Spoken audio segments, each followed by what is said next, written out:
Welcome, and thank you, Susan, for coming and talking to us about sneaky clauses in leases.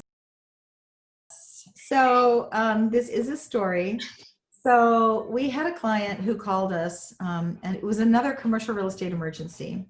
So this was a patent law firm, very well revered, esteemed, and I dare say conservative law firm. And they were in this single story space up in Scottsdale in the Kierland area.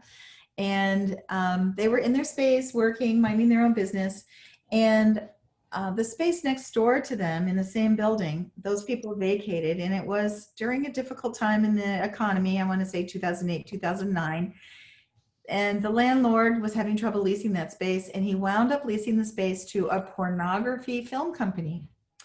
And so what was happening was my clients would be in the middle of either in their private offices working, or they would have a client in there working on a patent in a conference room with windows, and it was all, first story kind of space. And so these porn stars were coming outside to have a cigarette break in costume.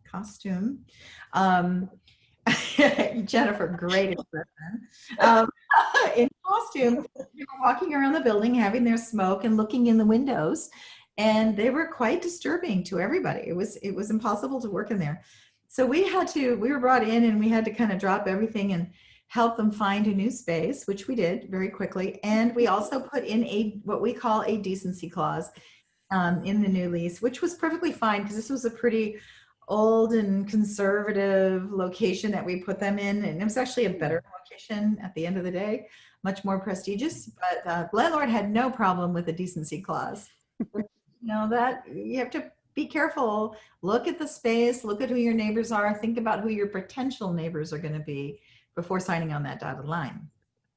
That is very important. That's one of my best stories, though, Lisa.